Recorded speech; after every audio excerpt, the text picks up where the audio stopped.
అనవసరంగా మనం అనవసరంగా మనం ఆయుధ ప్రయోగం చేయకూడదు. ఆయుధ ప్రయోగం అంటే అవసరం లేని చోట నోరు విప్పకూడదు, కళ్ళతో చూడకూడదు, చేతులు వాడకూడదు, కాళ్ళు వాడకూడదు. ఇది ఇంద్రియాలు, ఇది కర్మేంద్రియాలు. టైం ఉంది, ఏం పని లేదు, కళ్ళు మూసేయాలి, నోరు మూసేయాలి, చేతులు కట్టేయాలి. అదే చెప్తున్నాడు. యథా సంహరతే ఛాయ కూర్మాంగో జ్ఞానీన సర్వసః ఇంద్రియాణీంద్రియాదేభ్యః తస్యా ప్రజ్ఞా ప్రతిష్ఠిత. ఏ విధంగా అయితే ఒక కూర్మము తన ఇంద్రియాలను లోపలికి తీసుకొని వెళ్ళి ఒక ధ్యాన స్థితిలో ఉంటుందో, అదే విధంగా ఒక జ్ఞాని కూడా సర్వ దిక్కుల నుంచి తన ఇంద్రియాలను, ఇంద్రియార్థాలను కలుగజేసేటటువంటి ఇంద్రియార్థాలను లోపలికి తీసుకెళ్లి ధ్యానంలో ఉంటాడు. తస్య ప్రజ్ఞా ప్రతిష్ఠిత. అటువంటి వాడి జ్ఞానము, ప్రజ్ఞ ప్రతిష్ఠితమైనది, గొప్పది. సో ఈ భగవద్గీతలో ఈరోజు వేదవ్యాసు ఏం చెప్పాడు? ఆ కూర్మము ఎంత బాగా జీవిస్తుంది, ఆ కూర్మంతో ఒక జ్ఞానిని పోల్చాడు. ఇంతకుముందు ఒక యోగి రాత్రి పగలు గురించి చెప్పాడు. ఆ విధంగా మన భగవద్గీతలో ఎంతో అద్భుతమైనటువంటి గ్రంథం అండి, అంత చదవాలి దీనిని. నెక్స్ట్, త్రైగుణ్యో విషయా వేద నిస్త్రైగుణ్యో భవార్జున నిర్ద్వంద్వో నిత్య సత్వస్థో నిర్యోగక్షేమాన్ ఆత్మవాన్. త్రైగుణ్య విషయ వేద. త్రైగుణ్యాలంటే త్రిగుణాలు. త్రిగుణాలంటే ఏంటండి? తమో గుణము, రజోగుణము, సత్వగుణము, మూడు గుణాలు. ఈ మూడు గుణాలు కూడా విషయాలకు సంబంధించింది అని అర్థం. తమో గుణి ఏం చేస్తాడు? తింటాడు, తాగుతాడు, పడుకుంటాడు. రజోగుణి రగిలిపోతా ఉంటాడు, రాజు, కోరికలు, ఎక్కువ కర్మలు చేస్తూ ఉంటాడు, పాపకర్మలు చేస్తాడు. సత్వగుణము శాకాహారి, సాధు స్వభావం కలిగిన వాడు. ఈ మూడు గుణాలు కూడా విషయాలకు సంబంధించింది. త్రైగుణ్యో విషయా వేద నిస్త్రైగుణ్యో భవార్జున. ఏమంటున్నాడు? నువ్వు నిర్గుణి కావాలి అర్జున, నీకు ఈ త్రిగుణాలను దాటివేయాలి అర్జున అని చెప్తున్నాడు. త్రిగుణాలు ఉండకూడదు నీకు, ఈ త్రిగుణాలను నువ్వు దాటివేయాలి, నిర్గుణివి కావాలి. తమో గుణము, రజోగుణము, సాత్విక గుణము, శుద్ధ సాత్విక గుణం, నిర్గుణము, 5 గుణాలు. కుంభకర్ణుడు, రావణాసురుడు, విభీషణుడు, ఆంజనేయులు నిర్గుణుడు. తమో గుణం కుంభకర్ణుడు, రావణాసురుడు, సాత్వికం విభీషణుడు, శుద్ధ సాత్వికం ఆంజనేయుడు, నిర్గుణం రాముడు. అదే చెప్తున్నాడు. త్రైగుణ్య విషయా వేద. ఈ మూడు గుణాలు కూడా విషయాల గురించి చెప్తుంది. నిస్త్రైగుణ్యో భవార్జున, నువ్వు నిర్గుణివి కావాలి. ఎలా అవుతావు నిర్గుణి? ధ్యానం చేసుకో.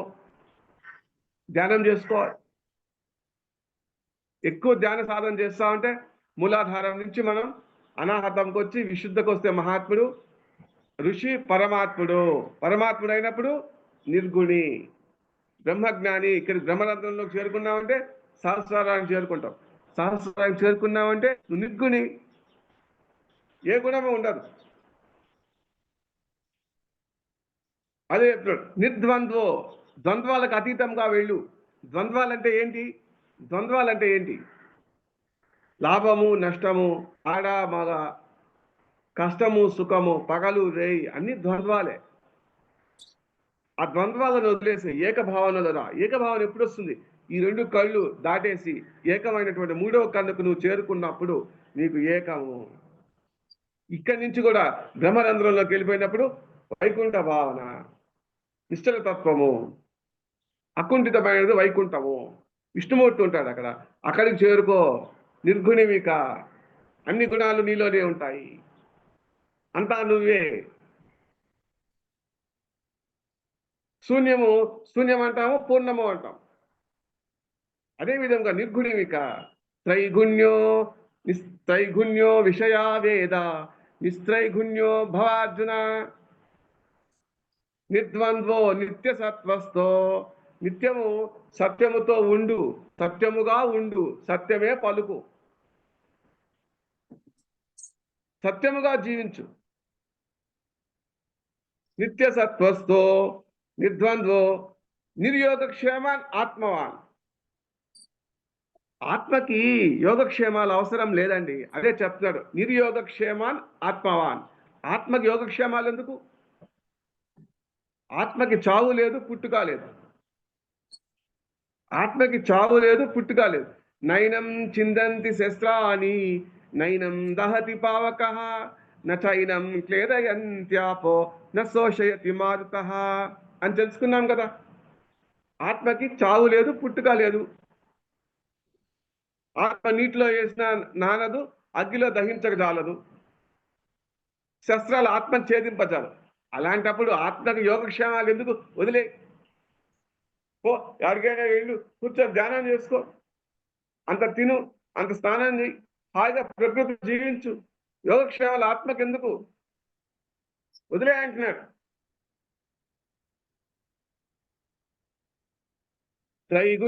త్రైగుణ్యా విషయా వేద నిస్త్రైగుణ్యో భవార్జున.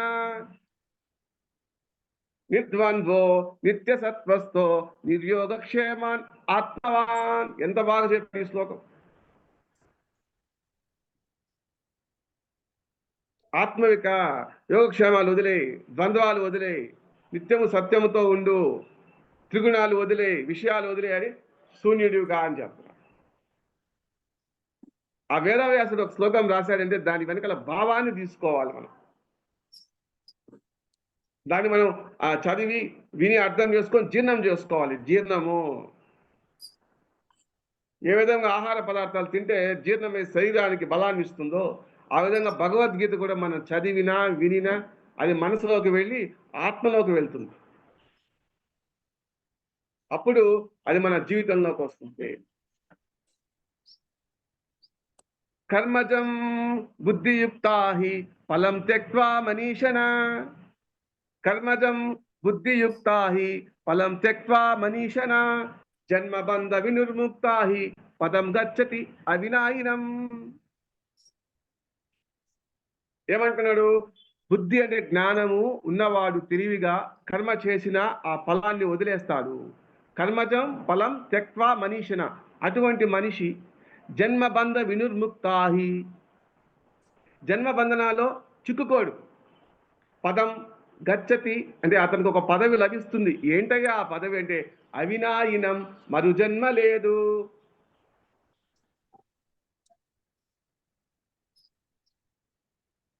కర్మకి మనం ఫలంగా ఆశించినామంటే ఆ ఫలము నేను మనసుని ఈ జన్మలో బంధిస్తుంది. కర్మలు చేయి, ఫలం ఆశించొద్దు, ఫలం ఆశించొద్దు. కర్మ చేయి, ఫలం ఆశించదు. కర్మ చేయడం వరకే నీకు అధికారం ఉన్నది, కానీ ఫలం ఆశించకూడదు, ఫలితం ఆశించకూడదు. కర్మలు చేసుకుంటా పోతా ఉండాలి. కర్మ కర్మ కర్మ పుణ్యకర్మ పుణ్యకర్మ పుణ్యకర్మ పుణ్యకర్మ చేసుకుంటానే ఉండాలి రోజు. కానీ నేను ఇంత చేశాను, నాకు ఇంత ఇవ్వండి అని ఫలం ఆశించకూడదు. ఆశించావా చిక్కుకుంటావు. చిక్కుకుంటే ఏమవుతుంది? జన్మ బంధనాల్లో చిక్కుకొని ఇంకో జన్మకి కారణభూతులు అవుతుంది. నువ్వు చేసే కర్మలు, నువ్వు చేసే ఫలాలు ఆశిస్తే. ఫలాలు ఆశించలేదన్నో ఫలం ఎప్పుడైతే వదిలేస్తామో ఆ ఫలం పట్ల ఆసక్తి పోతే నీ మనసులో శూన్యం ఏర్పడుతుంది.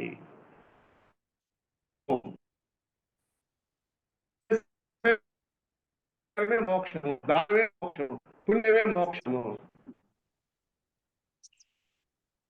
నీకు జీవించాలంటే సేవ చెయ్యి, ధ్యాన ప్రచారం చెయ్యి, ఏం ఆశించద్దు, చేసి వదిలే, అదే పుణ్యము. ఈ రోజులో నువ్వు పుణ్యం, ఈ రోజే నీకు మోక్షం వస్తుంది. నేను నాకు 10,000 ఇవ్వండి అంటే నువ్వు ఆశిస్తున్నావు.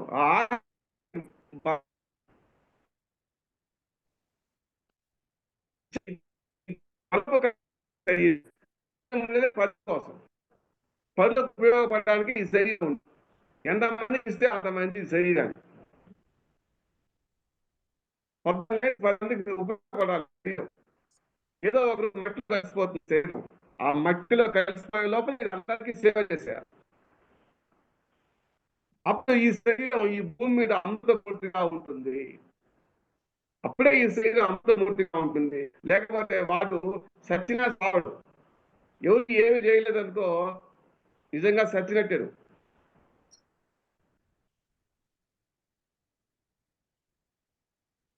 గౌతమ బుద్ధుడిని మనం ఇంకా గౌతమ బుద్ధుడి యొక్క రూపం మనం ఇంకా పట్టుకునే ఉన్నాం కదా, అమృతమూర్తి. వేదవ్యాసుడు అమృతమూర్తి.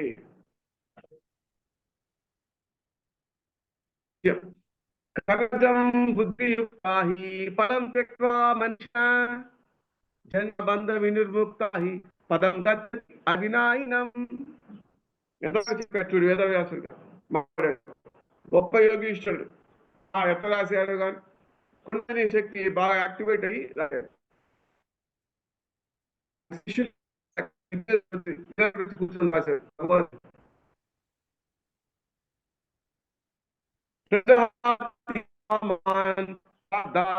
మనోగతాన్ దహాతి యదా కామాన్ పార్థ సర్వ మనోగతాన్ ఆత్మయేవ ఆత్మయే తుష్ట ఆత్మన్యేవ ఆత్మయే తుష్ట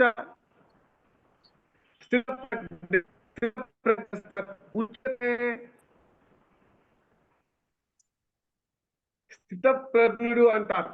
స్థితప్రజ్ఞుడు అంటారు. ఎవరిని స్థితప్రజ్ఞ అంటారు?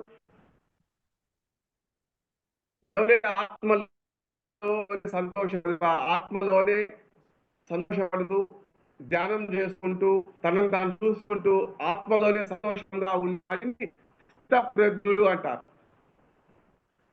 ప్రజహాతి యథా కామాన్ అంటే వాడు మనసులో ఉన్నటువంటి సకల కామ కోరికలను విడిచిపెట్టి ప్రజహాతి సర్వ పార్థాన్ మనసులో ఉన్నటువంటి సకల కామ కోరికలను విడిచిపెట్టి ఆత్మన్యేవ ఆత్మయే తుషః ఆత్మలో సంతోషంగా ఉండేవాడి స్థితప్రజ్ఞుడు అంటారు.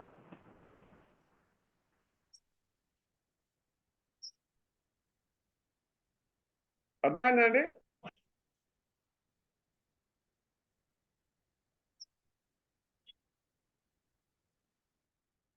ఈ విధంగా మనం భగవద్గీతలో ఏదో మంచి మంచి శ్లోకాలు తెలుసుకోవచ్చు. ఇంకా మనం 2వ అధ్యాయంలో అయితే ముఖ్యమైన శ్లోకాలు ఏమేమి తెలుసుకోవాలంటే ఈ ప్రచారం మంచి శ్లోకాలు చెప్పి నేహాతిక్రమణాసోస్తి సత్యవాయోన విద్యతే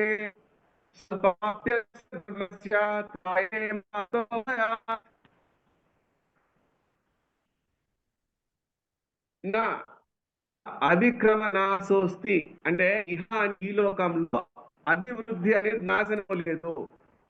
దేనికి నాశనం లేదు?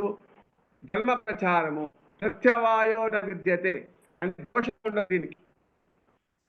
స్వల్పమప్యస్య ధర్మస్య మహతో భయ స్వల్పమైన అంటే కొంచెమైనా ధర్మం చెయ్యయ్యా. కొంచెమైనా ధర్మ ప్రచారం చేస్తే స్వల్పమస్య ధర్మస్య త్రాయతే మహతో భయాత్ అది అది నిన్ను ఏం చేస్తుందంటే గొప్ప భయాన్ని దాటిచ్చేస్తాడు. సంసారంలో భయాలు ఉంటాయి, భయం ఉంటుంది సంసారంలో. ఈ ధ్యాన ప్రచారం ఎవరైతే చేస్తారో 10 మందికి ధర్మం కోసం ప్రచారం చేసే వ్యక్తికి ఏం ఉండదు. చెప్తుంది అదే నా ఇక అభిక్రమ నాశనం. ఇది అభివృద్ధి నాశనం ఏది లేదు. అభివృద్ధే కానీ పురోగమనమే కానీ 10 ఒక్క 10 మంది చెప్పారు. 100 మంది 1000 మంది లక్షలు కోట్ల మంది అయినా ఈరోజు కానీ పురోగమనం లేదు కదా. పెట్టుబడి లేని వ్యాపారం ఎదుగుతానే పోతుంది. అందుకే రోజు కొంచెమైనా ధ్యాన ప్రచారం చేయండి, ధర్మ ప్రచారం చేయండి. స్వల్పమప్యస్య ధర్మస్య రాయతే మహతో భయాత్ అలా చేసిన వారికి అతి భయం దాటి వేస్తారు.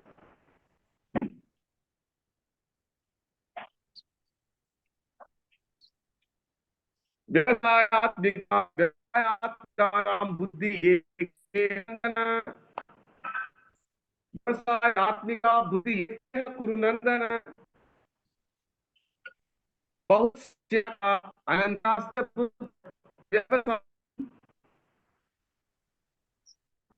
ఒక ఆశయం ఉన్నవాడికి, లక్ష్యం ఉన్నవాడికి ఒక ఆలోచనే ఉండాలి. భూశాఖ అనంతాస్త బుద్ధి ఉన్నవాడికి లక్ష్యాన్ని చేరుకోవాలి.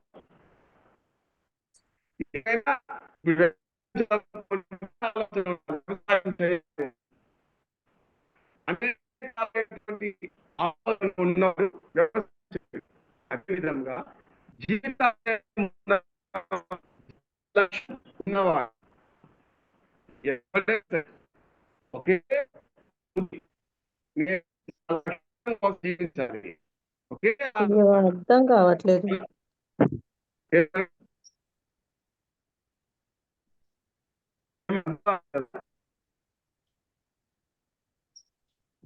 అర్థం కావట్లేదు.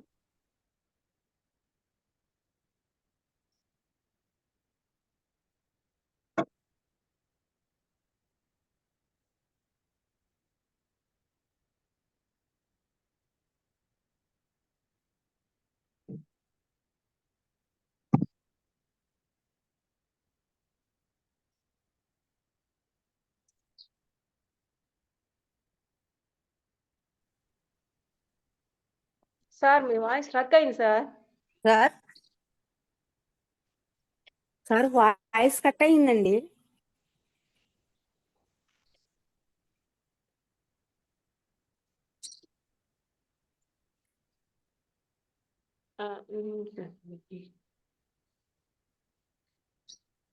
హలో మేడం చెప్పండి. వాయిస్ కట్ అయింది. ఇప్పుడు మీది వస్తుంది, కంటిన్యూ చేయండి సార్. ఇంతకుముందు వాయిస్ కట్ అయిందా?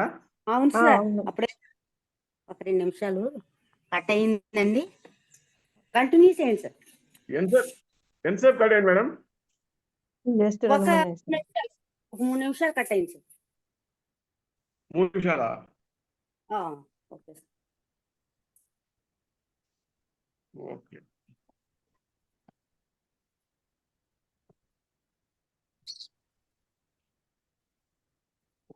ఒక 1 మినిట్ మేడం, 1 మినిట్ వస్తాను. స్పీకర్. Okay sir.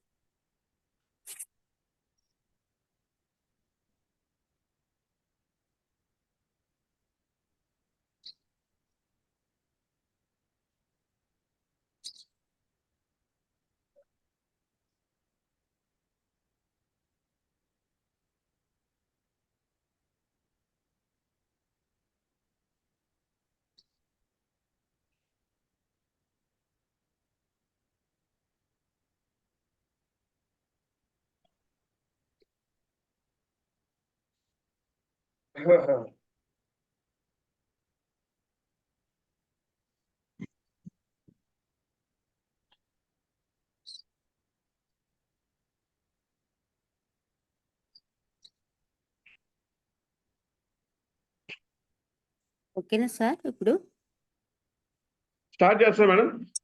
స్టార్ట్ చేయండి సార్, స్టార్ట్ చేయండి. ఎట్లా మేడం, ఏమైనా అర్థమవుతుందా? అర్థమవుతుంది సార్, మీరు కంటిన్యూ చేయండి సార్. అంటే ఇందాక కాస్త మీ వాయిస్ కూడా బ్రేక్ అయింది సార్, మధ్య మధ్యలో బ్రేక్ అయింది. అవునా? కంటిన్యూ చేయండి సార్. సార్,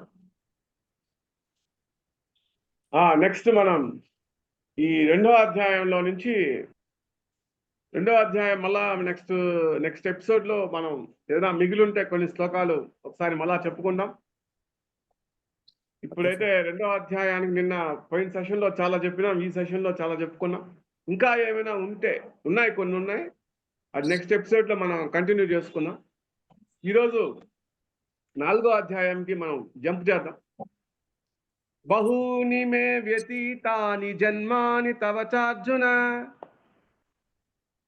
తాన్యహం వేద సర్వాణి నత్వం వేత్త పరంతప. బహూని మే వ్యతీతాని జన్మాని తవ చార్జున అంటారు. బహూని అంటే అనేకమైనటువంటి జన్మలు నేను ఎత్తాను అర్జున, బహూని మే వ్యతీతాని జన్మాని తవ చార్జున తాన్యహం వేద సర్వాణి నత్వం వేత్త పరంతప.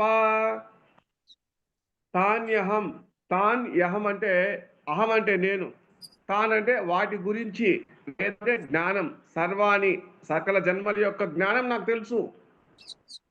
నా త్వం, త్వం అంటే నీవు, వేత్త తెలీదు, పరంతప అంటే అర్జున. బహూని మే వ్యతీతాని జన్మాని తవ చార్జున తాన్యహం వేద సర్వాణి నత్వం వేత్త పరంతప. మనము అనేక జన్మలు తీసుకుంటాం. అనేక జన్మలు తీసుకున్న తర్వాత ధ్యానంకి వచ్చిన తర్వాత మనం ఇక్కడికి వస్తాము, ఋషి అవుతాం. ఋషి, ఋషి అయినాక మహర్షి. మహర్షి అంటే ఏంటి? మహా. మహా అంటే, మహా అంటే ఎక్కువ ఎక్కువ జన్మలు దర్శిస్తాం మూడవ కన్నుతో. మనం ఏం చేసాం, పోయిన జన్మలో ఏం చేసాం, అంతకుముందు జన్మలో ఏం చేసాం, ఎందుకు ఈ జన్మ తీసుకున్నాం, అలా అన్ని తెలుసుకున్న వాడే మహర్షి. ఆ తర్వాత మహర్షి అయినాక బ్రహ్మర్షి అవుతాడు.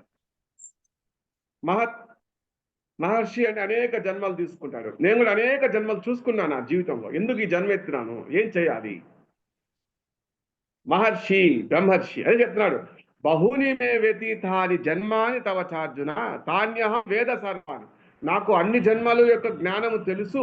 నత్వం వేత్త పరంతప. నీకు తెలీదు, నీకు తెలీదు, నాకు తెలుసు.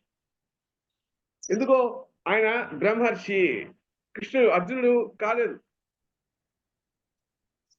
కాబట్టి మనం కూడా ధ్యానులు అయినప్పుడు, యోగులు అయినప్పుడు, ధ్యానం చేసేటప్పుడు అనేక జన్మలు మనం దర్శిస్తాము. ఇక్కడ మహర్షి, ఋషి, ద్రష్ట, దృష్టి, అనేక జన్మల జ్ఞానం తెలిసినవాడు మహర్షి. ఆ తర్వాత బ్రహ్మర్షి. యథా యథా హి ధర్మస్య జ్ఞానిర్భవతి భారత అభ్యుత్థానమధర్మస్య. అభ్యుత్థానమధర్మస్య. ఇప్పుడు యథా యథా హి ధర్మస్య గ్లానిర్భవతి భారత అభ్యుత్థానమధర్మస్య తదాత్మానం సృజాన్యహం. సృజాన్యహం అంటే సృష్టించుకుంటా ఉంటారు.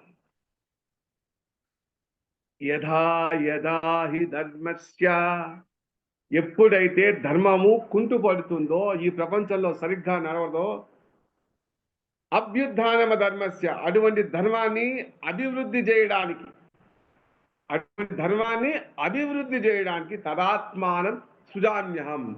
తదాత్మానం అంటే నన్ను నేను సృష్టించుకుంటా ఉంటాను అని అర్థం. మనం కూడా భూలోకంలో ధర్మం లేదు సరిగ్గా, పైన సృష్టించుకుని వచ్చాం కదా, ఇక్కడ ధ్యానం చేస్తున్నాం కదా, ధ్యానం చెప్తున్నాం కదా, శాకాహారం చెప్తున్నాం కదా, అదే అదే ధర్మము ప్రచారం చేస్తాం, అభివృద్ధి చేస్తాం. మనమంతా శ్రీకృష్ణులే. ద్వాపరయుగంలో కౌరవులు ఎక్కువ, పాండవులు 5 మంది, కృష్ణుడు ఒకడే. ఇప్పుడు పాండవులు 100 మంది, కౌరవులు 5 మంది. ఎక్కువ ధ్యానులు అవుతున్నారు. పాండవులు ఎక్కువ అవుతారు, కౌరవులు 5 మంది, అందరూ శ్రీకృష్ణులు అవుతారు. యథా యథా హి ధర్మస్య గ్లానిర్భవతి భారత అభ్యుత్థానమ ధర్మస్య తదాత్మానం సృజామ్యహం. పరిత్రాణాయ సాధూనాం వినాశాయ చ దుష్కృతాం ధర్మ సంస్థాపనార్థాయ సంభవామి యుగే యుగే. దుష్కృతులు అంటే చెడు కర్మల వల్ల ఈ పవిత్రమైన సాధునాం, ఈ సాధు స్వభావం కలిగినటువంటి వారిని కానీ, ఈ జ్ఞానాన్ని కానీ ఎవరైతే నాశనం చేస్తారో, ధర్మ సంస్థాపనార్థాయ, ధర్మాన్ని తిరిగి సంస్థాపించేందుకు సంభవామి యుగే యుగే, నేను ప్రతి యుగంలోనూ సంభవిస్తా ఉంటాను అర్జున అని చెప్పాడు. ఎంత బాగా చెప్పాడు. అది భగవద్గీత అంటే సాక్షాత్తు ఆ శ్రీమన్నారాయణ విష్ణుమూర్తి నోట్లో నుంచి వచ్చిన గీత ఇది. నోటి పద్మము, ముఖ పద్మంలో నుంచి వచ్చిన వజ్రాలివి. పరిత్రాణాయ సాధూనాం వినాశాయ చ దుష్కృతాం ధర్మ సంస్థాపనార్థాయ సంభవామి యుగే యుగే. పత్రి సార్ని అడిగారు, మీకు ఏ పుస్తకం ఇష్టమని. 1,00,000 పుస్తకాలు చదివాను, కానీ భగవద్గీత అంటే ఇష్టం. పరిపూర్ణంగా ఉంటుంది జ్ఞానం. చదవండి, చదవాలి, భగవద్గీత చదవాలి అందరూ. కాబట్టి చెప్తారు, వీతరాగ భయ క్రోధ వీతరాగ భయ క్రోధ మన్మయా మాముపాశ్రిత బహవో జ్ఞాన తపసా పూత మద్భావం ఆగత.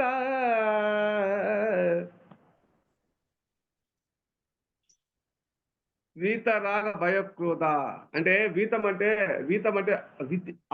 విపరీతం. వీతరాగ భయక్రోధ, రాగము, భయము, క్రోధము. వీత అంటే వదిలేసి. వీతరాగ భయక్రోధ ఇవన్నీ వదిలేసి మన్మయ మాముపాశ్రిత, నన్ను ఆశ్రయించిన వారికి. వీతరాగ రాగము, భయము, క్రోధం అన్ని విడిచిపెట్టేసి ఎవరైతే మన్మయ మాముపాశ్రిత, నన్ను ఆశ్రయిస్తారో, నన్ను మనసులో ఉంచుకుంటారో, బహవో అంటే చాలా మంది, బహవో జ్ఞాన తపస. బహవో అంటే చాలా మంది, జ్ఞానము అంటే ఈ జ్ఞానముతో, ఈ జ్ఞానం అనే తపస్సుతో, బహవో జ్ఞాన తపస, చాలా మంది ఈ జ్ఞానం అనే తపస్సుతో పునీతులైనారు. మద్భావం ఆగత. మద్భావం అంటే నేను, నా భావం, నన్ను ఆగత అంటే పొందారు అని అర్థం. మనం కూడా రాగము, భయము, క్రోధము వదిలేసి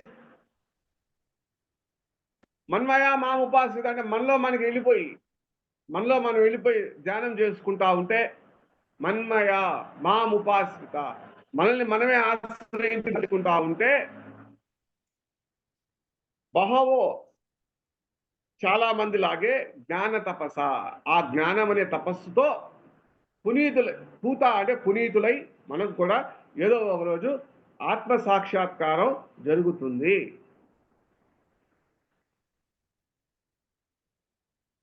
ఎంత బాగా చెప్పాడు. వెరీ సూపర్ శ్లోకం ఇది, అద్భుతమైనటువంటి ఆణిముత్యం ఇది, నాకు చాలా ఇష్టమైన శ్లోకం ఇది. వీతరాగ భయ క్రోధ మన్మయా మాముపాశ్రిత బహవో జ్ఞాన తపసా భూతాభావం ఆగత.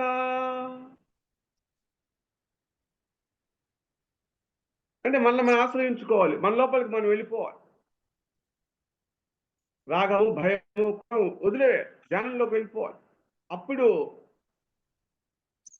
సత్యమే శాశ్వతం కాబట్టి, ఏది శాశ్వతం కాదు, సత్యమే శాశ్వతం కాబట్టి నీకు ఆ పరమాత్మని సాక్షాత్కారం జరుగుతుంది. మద్భావం, నన్నే పొందారు అంటాడు.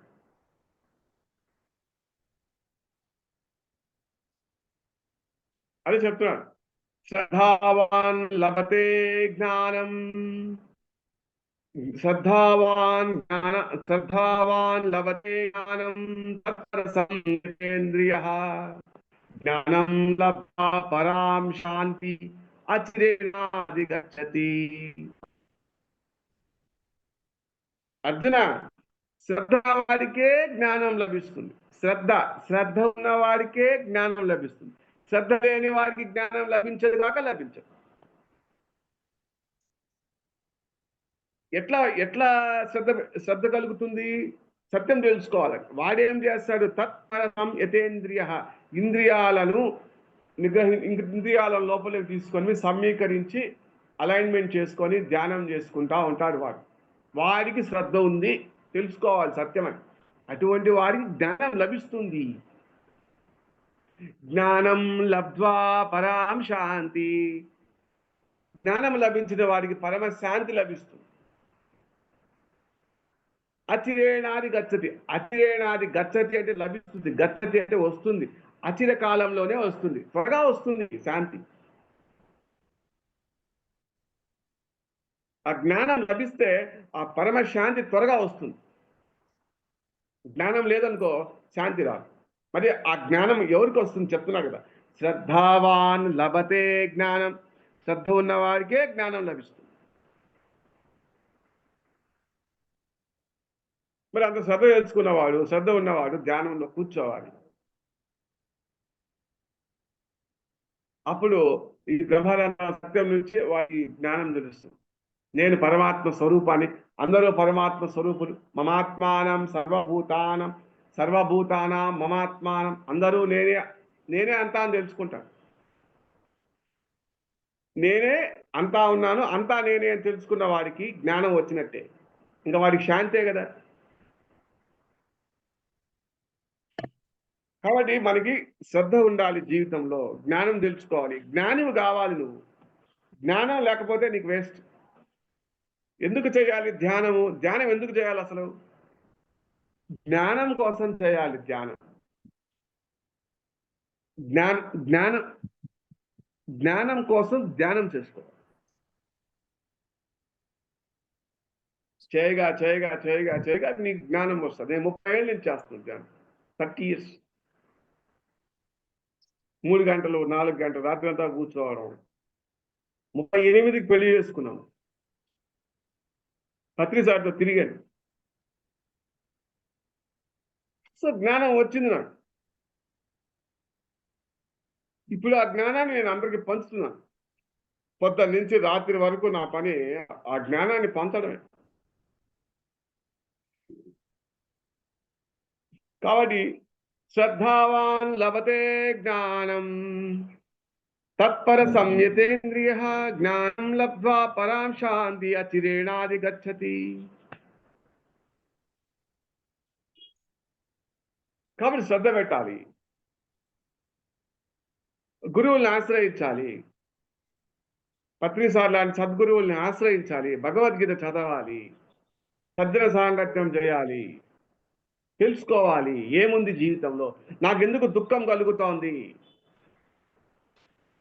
ఆ గురువు ఎందుకు ఆనందంగా ఉన్నాడు, నేనెందుకు ఆనందంగా లేను, నాకు ఏం లోపం ఏంటి స్వామి, నాకు జ్ఞానం ఇవి స్వామి అడుక్కోవాలి. తద్విద్ధి ప్రణిపాతేన పరిప్రశ్నేన సేవయాం ఉపదేక్షంతి తే జ్ఞానం జ్ఞానిన తత్వదర్శినః. తద్విద్ధి ప్రణిపాతేన, తద్విద్ధి ప్రణిపాతేన, తద్విద్ధి ప్రణిపాతేన పరిప్రశ్నేన సేవయాం ఉపదేక్షంతి తే జ్ఞానం జ్ఞానిన తత్వదర్శినః. ఆత్మ అనే తత్వాన్ని ఎవరైతే దర్శనం చేసుకొని ఉంటాడో అటువంటి గురువుని ఆశ్రయించి సాష్టాంగ నమస్కారాలు పెట్టి, సాష్టాంగ నమస్కారాలు అంటే సంపూర్ణంగా, అష్ట అంటే 8 అంగాలు, 2 చేతులు 2 కాళ్ళు, తల, మొండెం, మనస్సు, అహంకారం, మొత్తం 8 నమస్కరించి, అన్ని నమస్కరించి గురువు నాకు జ్ఞాన భిక్షు పెట్టు స్వామి అని అడుక్కోవాలి. సేవ చేయాలి. ఆయన తలకాయ పట్టాలి, కాళ్ళు పట్టమంటే ఒళ్ళు పట్టమంటే సేవ చేయాలి. అప్పుడు మనకు అహంకారం లేకపోతే ఆయన అన్ని పరీక్షించి ఉపదేశిస్తాడు. ఉపదేక్షంతితే జ్ఞానం, ఆయన జ్ఞానం ఉపదేశిస్తాడు. జ్ఞానిన తత్వదర్శిన, ఆ తత్వాన్ని దర్శనం చేసుకున్నవాడు నీకు జ్ఞానం ఉపదేశిస్తాడు. దాన్ని తీసుకో. హంసలు సముద్రం కాడ ముత్యాలు చేపలు తింటాడు కబీర్ చెప్తాడు. గురువుల దగ్గర మనం తెలుసుకోవాల్సింది ఆత్మ జ్ఞానాన్ని తెలుసుకోవాలి, జీవితాన్ని సాఫల్యం చేసుకునే జ్ఞానాన్ని వాళ్ళ దగ్గర తెలుసుకోవాలి. తద్విద్ధి ప్రణిపాతేన పరిప్రశ్నేన సేవయా ఉపదేక్షంతి తే జ్ఞానం జ్ఞానిన తత్వదర్శినః. అప్పుడు ఆయన చెప్తాడు, ఏంది దుఃఖం కారణం ఏంది నాయన? సార్ నాకు దుఃఖంగా ఉంది సార్, మనశ్శాంతి లేదు సార్, ఎంత చేసినా ఈ సంసారం వస్తానే ఉంది సార్, నాకు కష్టం. ఏం లేదు, సింపుల్, కళ్ళు మూసుకో, ధ్యానం చేసుకో, మాంసం మానే, ఇతరులు పీడించడం మానే, మానే, కొట్టేది మానే, హింస చూడో హంస పకడో అంటారు. సింపుల్, హింస చూడో హంస పకడో. అయిపోయింది. సార్ నువ్వు పాపాలు మానేస్తే నీ పాపకర్మ ధ్యానంలో కడుక్కుంటావు. హింస చూడో హంస పకడో అయిపోయింది కదా, ఇంకేం ధ్యానం చేసుకో. పంచు పంచు పంచు, ఇవ్వు ఇవ్వు ఇవ్వు, నీకు ఇవ్వాలనిపిస్తే ఇచ్చి అదే మోక్షం. సార్ టైం అవుతుంది సార్, 7 దాటుతుంది. Okay madam, okay madam, okay. Thank you. ఈ అవకాశం నాకు ఇచ్చినటువంటి మన మహిళా చైతన్యం వారికి శతకోటి నమస్కారాలతో మన గురూజీ బ్రహ్మశ్రీ పత్రిజీకి కృతజ్ఞతలు తెలుపుకుంటూ